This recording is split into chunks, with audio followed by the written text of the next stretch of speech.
vuelta y vamos a platicar, como lo adelantábamos desde el arranque del programa, con Edna Jaime y con Luis Miguel González, que nos acompañan. ¿Cómo estás, querida Edna? Muy bien, me da mucho gusto verte. Igual, felicidades. Estar con Luis Miguel, ¿cómo Luis estás? Miguel. Encantado de estar en esta mesa. Sí. A ver, cuéntenos primero su primera lectura del presupuesto, de lo que se presentó.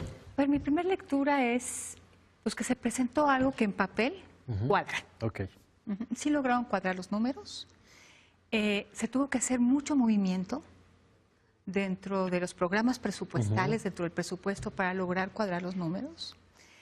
Y vamos a ver, clarísimas, van a estar financiadas las prioridades del presidente, sus proyectos, y se movió todo lo que se pudo mover para lograr liberar recursos para financiar estos proyectos. ¿Es el cambio más fuerte que has visto en un presupuesto? En los últimos años, sin duda.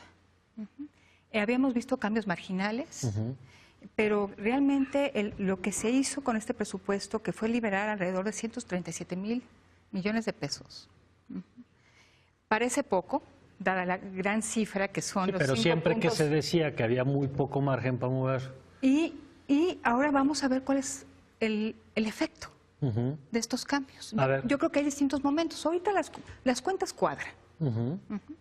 Se nos está proponiendo un superávit primario de 1%, un poco mayor al que se propuso en 2018, entonces las cuentas cuadran. Esto tiene repercusiones. A ver, ¿qué repercusiones ves tú en una primera mirada? El presupuesto tiene cara y tiene tripas. La cara funciona, tan funciona que los analistas, los mercados lo recompensaron con una semana de estabilidad y yo diría con una semana relativamente optimista en términos de tipo de cambio y movimientos financieros. Cuando entramos a las tripas, yo creo que hay dos cosas, decía Edna. Uno es, se movió lo que se tenía que mover para liberar las prioridades de López Obrador, pero se puso en marcha una serie de supuestos que me parece que van a ser muy complicados de sostener. Es muy optimista yo diría en las 3 dimensiones del presupuesto, lo que son las variables externas, tipo de cambio, valor del dólar, tasas de interés. Es muy optimista respecto a lo que puede ser la eficiencia recaudatoria, pero sobre todo es muy optimista respecto a la eficiencia en el gasto. A ver, déjame tenerme en unas que apuntas, porque he visto mucha preocupación. El tema de la recaudación, si no es muy optimista, y el tema de la producción petrolera y el precio del petróleo, y si esas dos variables no son las que en buena medida explican que cuadren los números. ¿Qué pasa si esos números no cuadran? De manera muy simple, si no recaudas lo que esperas o si gastas más de lo que esperas, pues simplemente el superávit se convierte en déficit. Eso ocurre en finanzas públicas, pero ocurre en un hogar. Claro. Si tú tienes menos ingresos de los que esperabas y más gastos de los que calculabas, pues simplemente donde tenías un dinerito para ahorrar, lo que tienes es un hueco que tapar. A mí me preocupa, creo que hay mucho más margen en eficiencia recaudatoria, porque no hay que perder de vista, lo que están anunciando va a aumentar la presión del SAT. Pero vamos a ponerlo en perspectiva, esto lleva una década ocurriendo, cada vez funcionan mejor la manera en que dialogan las computadoras de diferentes sistemas. Sí, cada vez que tú compras algo ya estás automático. Entonces, eso le va a dar mucho más facilidad de recaudar, no es tan extraño que cuadren las cuentas. Nomás ahora sí, tiene un efecto secundario terrible, es el que las cuentas públicas cuadren a través de una mejor recaudación va a significar momentos más complicados para los contribuyentes. Donde yo creo que para mí están todos los focos prendidos es el gasto público está canalizando recursos a proyectos de los que sabemos muy poco. Sin duda. Decimos, hay dudas respecto a Tren Maya, respecto a aeropuerto, pero la gran duda, porque además es el gran ganador del presupuesto, es Pemex. Y tenemos un Pemex al que le están dando más de 90,000 millones de pesos adicionales respecto al año pasado, digo, a 2018, pero sin que tengamos una idea de cuál es la reforma que va a hacer Pemex para merecer esos recursos. Literalmente le dimos el premio al alumno peor portado. Sí. Y, digamos, en términos muy simples, mucho el gobierno llevaba teníamos el presupuesto de inversión más bajo en los últimos 40 años, en 2018. Ahora se revive la inversión, pero solo en el capítulo petrolero o energético.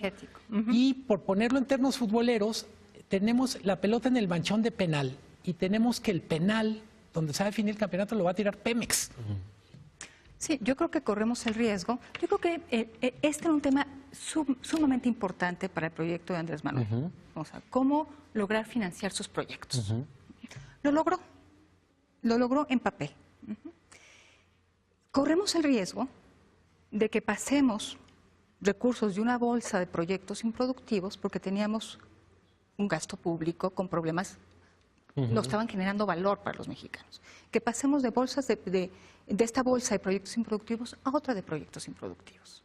Entonces sí, hay un esfuerzo redistributivo, pero que no va a redundar en más crecimiento económico, en más productividad de la economía. Eso lo tenemos que ver, pero lo que apunta Luis Miguel me parece muy correcto. Está aumentando la inversión respecto a lo que está estimado para 2018, como cierre, 1.5% más. Pero todo lo extra se va al sector energético. Las transferencias para Pemex y CFE han sido enormes, sobre todo para Pemex. Y puede ser que estemos destruyendo valor en lugar de crearlo. ¿Por qué? Entonces, yo creo, porque pues Pemex es una empresa terriblemente ineficiente. La reforma energética estaba planteando algunos mecanismos para hacerla una empresa más productiva y más competitiva. Desde el planteamiento de cómo reformar su gobierno corporativo, yo me pregunto dónde están los consejeros independientes.